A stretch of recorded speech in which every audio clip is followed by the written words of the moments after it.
सभी को सादर नमस्ते। देववाणी संस्कृतम यूट्यूब चैनल में आप सभी का हार्दिक अभिनंदन।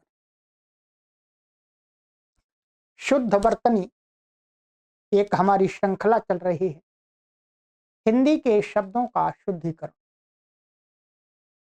इसी श्रृंखला में आज मैं आपके समक्ष इस वीडियो को लेकर के उपस्थित हो रहा हूं।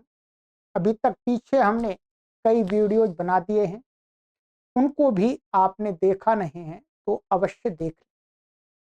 प्लेलिस्ट हमने बना दी है शुद्ध वर्तनी, पर आप क्लिक करेंगे तो सभी वीडियोज आपको क्रम से प्राप्त हो जाएंगे। ठीक है, आज मैं आपके समक्ष एक शब्द लेकर के आ रहा हूं। चलिएगा विचार करते हैं और अपने मित्रगणों को भी शेयर करते रहें आगे।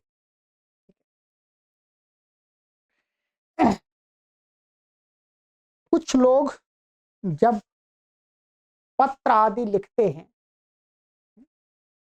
किसी रिलेटिव आदि को, मित्र आदि को पत्र लिखते हैं। आज के समय में भी लिखा जाता है, ऐसी बात नहीं नहीं लिखा जाता हो, थोड़ा कम है आजकल, सीधा फोन पर ही बात कर लेते हैं, फिर भी लिखा जाता है। उसमें इस प्रकार से अनेक लोग लिखते हैं, सभी लोग तो नहीं कहूंगा मैं, परंतु जो लोग लिखते हैं उनके लिए बताई जा रही है। ठीक है, कि आशा है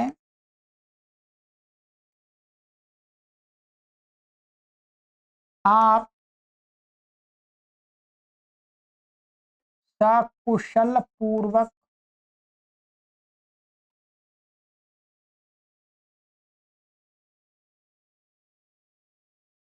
होंगे। इस प्रकार से कुछ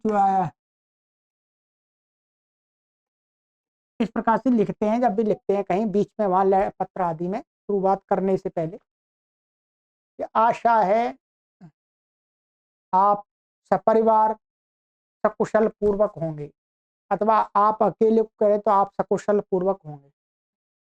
सकुशल पूर्वक, इस शब्द पर विचार करना है।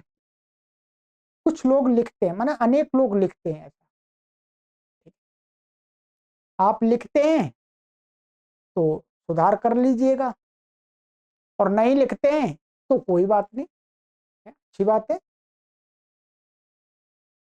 सकुशल पूर्वक ये शब्द ऐसे लिखना गलत है। क्या है ये? गलत।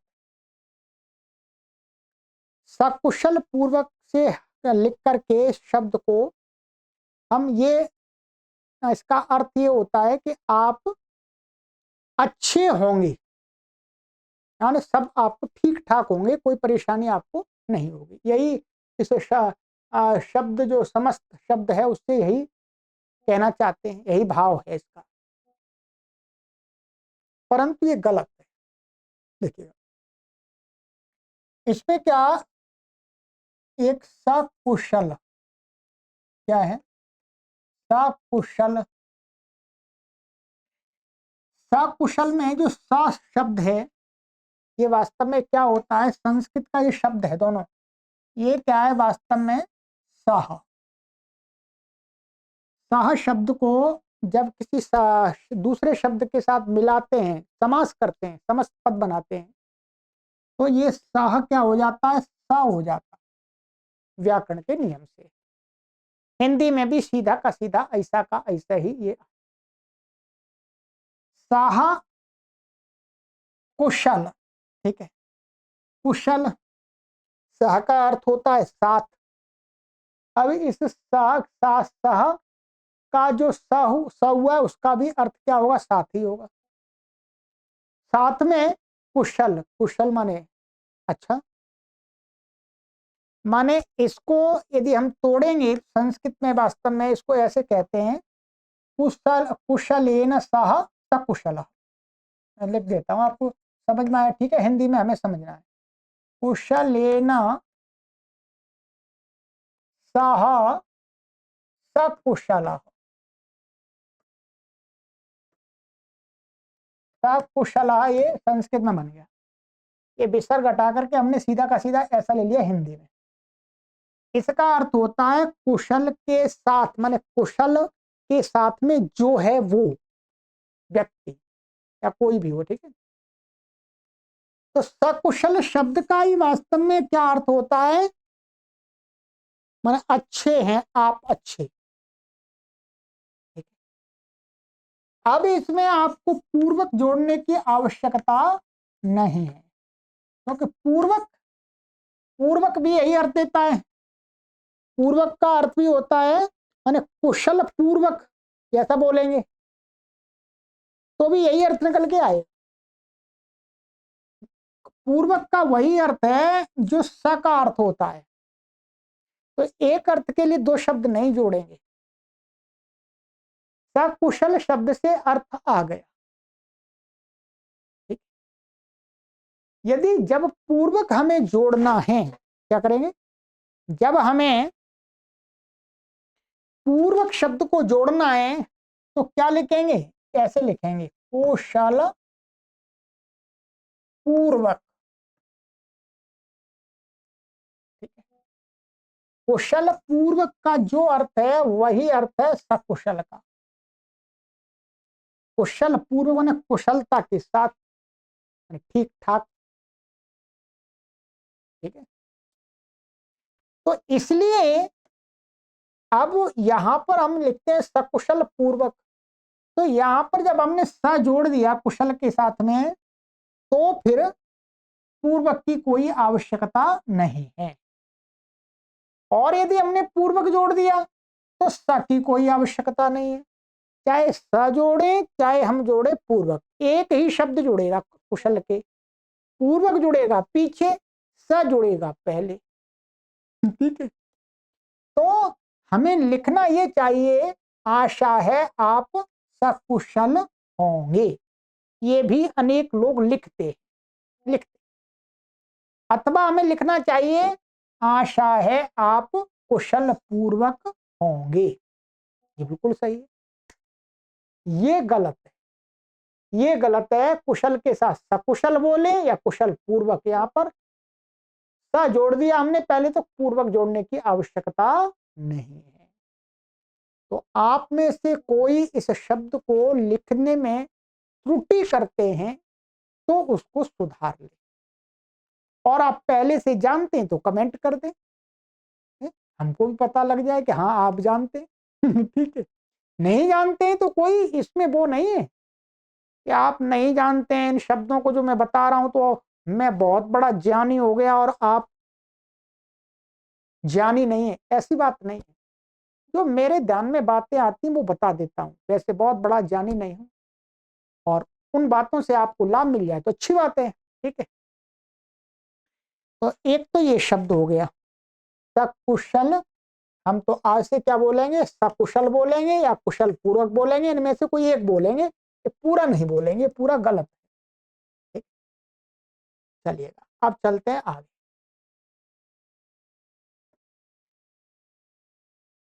एक शब्द का ये हमने सुना है, देखा भी है लिखा हुआ, ऐसे लोग लिखते हैं अभ्यंतर, क्या है, अभ्यंतर। अभ्यंतर इस अर्थ में प्रयोग होता है अंदरी, भीतरी, भीतरी बातें या भीतरी कोई चीज, कुछ भी कहना चाहते हैं अभ्यंतर बोलते लोग। तो ये शब्द भी क्या है, गलत है, क्या है, गलत। अभ्यंतर नहीं होता है, क्या, अभ्यंतर शब्द नहीं होता है। भीतर के लिए, भीतरी अर्थ को कहने के लिए, अंदरी अर्थ को कहने के लिए क्या होता है, आभ्यंतर। कहाँ गलती हो रही है हमसे वहां सुधार कर लें, ये होता है आभ्यंतर। ये जो हम जो दीर्घ यहां करते हैं वो दीर्घ यहां नहीं होता, ये यहां होता, बस इतनी गलती करते। इसका कारण क्या है, ये गलत प्रयोग हो रहा है। गलत प्रयोग इसलिए हो रहा है क्योंकि बोलने में हमें इसमें सुविधा होती है, अभ्यंतर। पहले हम शुरू में ही आ जोड़ेंगे तो हमें थोड़ी कठिनाई होती है, आभ्यंतर थोड़ा सा अधिक शक्ति लगानी पड़ती है, तो आसानी से क्या बोल रहा है, अभ्यंतर। तो इसलिए आसानी से चाहे गलत बोल रहा है उसी का प्रयोग चालू हो जाता है। तो ये है गलत, ये है सही। क्यों गलत है, क्यों सही, देखिए इसके अंदर दो शब्द बन जुड़े हुए हैं, ये भी बता देते हैं। एक जुड़ा हुआ है अभी, ये जिसको संस्कृत में भी और हिंदी में उपसर्ग बोलते हैं, और दूसरा शब्द है अंदर, वो अंतर। क्या है, अंतर। पहले क्या होता है, पहले इन दो शब्दों को हम मिलाते हैं। क्या करते हैं, इन दो शब्दों को पहले हम जोड़ते हैं। जोड़ने में क्या है, यहां पर संधि हो जाती है, तो ये शब्द बनता है हमारा अभ्यंतर। ध्यान रखेंगे, अभ्यंतर, ऐसा। अब जब ये ऐसे जुड़ जाता है, तब उसके बाद इसमें एक प्रत्यय लगाते हैं। क्या लगाते हैं, इसमें प्रत्यय लगाते हैं। तो ये हिंदी में भी आएगा, हिंदी में ये अप्रत्यय लगा देते हैं, अण। तो अण होता है वास्तव में। तो जब अण प्रत्यय लगाते हैं, तो जब जैसे अण प्रत्यय लगाएंगे, तो इसमें जो आदि वाला जो ह्रस्व अक्षर है, वो माने जो ह्रस्व ये आ दिख रहा है, वो क्या हो जाएगा, दीर्घ हो जाएगा। ये वाला दीर्घ नहीं होगा, जो सबसे आदि में वो दीर्घ होगा, और ये आ इसमें मिल जाता है, तो ये क्या बन जाता है आपका, ये ऐसा बनता है आभ्यंतर, ऐसा बनता है। ये जो अण प्रत्यय इस शब्द से नहीं आता है, इस शब्द से नहीं आता, अकेले इससे नहीं आता। पहले इनको दोनों को जोड़ते हैं, तब जोड़ने के बाद में ये लाते हैं, तब अर्थ निकलता है कि अब आभ्यंतर माने अंदर का कुछ जो होता है वो। ठीक है, तो इस प्रकार से आभ्यंतर शब्द शुद्ध है, अभ्यंतर शब्द गलत है। ठीक है, ऐसे ऐसे ऐसा यही शब्द क्या है, दूसरे रूप में प्रयोग होता है। कैसे, इसी को अभ्यांतरिक,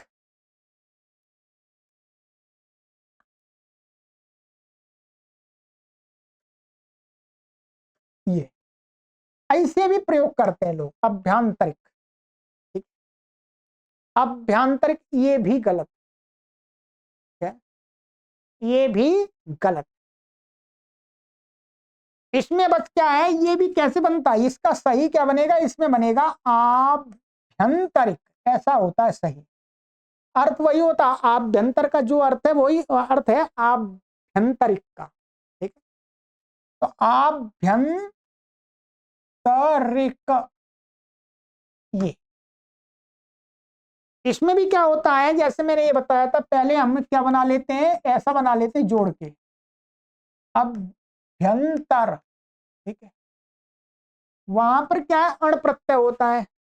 जिस अर्थ में अण प्रत्यय होता है, उसी अर्थ में संस्कृत में ठक ठई आदि होते हैं, उनको इक होता है, उसको हिंदी में इक प्रत्यय बोलते हैं।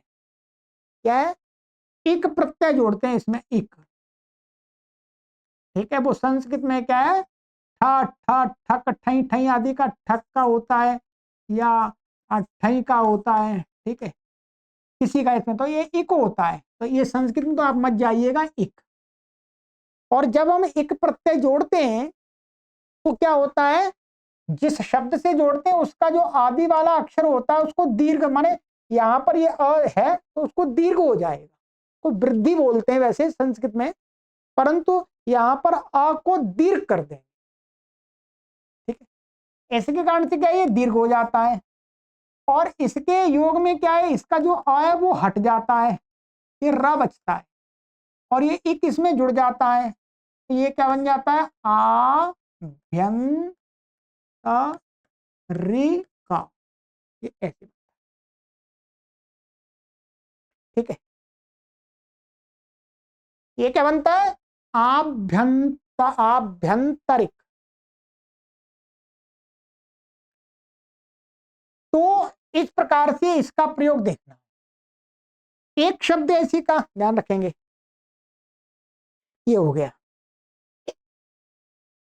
यहां पर क्या होता है, इस प्रकार से एक और प्रयोग होता है इसी का रिलेटेड, आंतरिक। क्या होता है, आंतरिक। आंतरिक का अर्थ होता है वही अंदर का, आंतरिक बातें, इसका भी बहुत है। ये शब्द तो सभी लोग सही प्रयोग करते हैं। क्या है?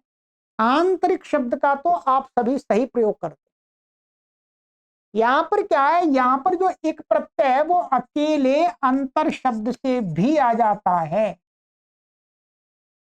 ये वहां पर अण प्रत्यय अकेले अंतर से नहीं आता है। एक प्रत्यय अकेले इससे भी आ जाता है। तो यहां पर क्या, इसको आदि को यहां पर आ हो गया और ये हट गया, तो क्या बन गया, ये आंतरिक बन गया। ये तो सही है, आंतरिक। ठीक है, तो ये आंतरिक, आंतरिक का प्रयोग करते हैं, बिल्कुल सही है। यहां पर कोई अंतरिक नहीं कोई प्रयोग करता, आंतरिक ही सभी लोग करते। ऊपर त्रुटि होती है, उस त्रुटि को शुद्ध कर ले। ठीक है, ये क्या होगा आपका, आभ्यंतरिक होगा। ठीक है, अभ्यांतरिक नहीं होगा, ये गलत है। ठीक, इसी प्रकार से ऊपर आभ्यंतर होगा, अभ्यांतर नहीं होगा।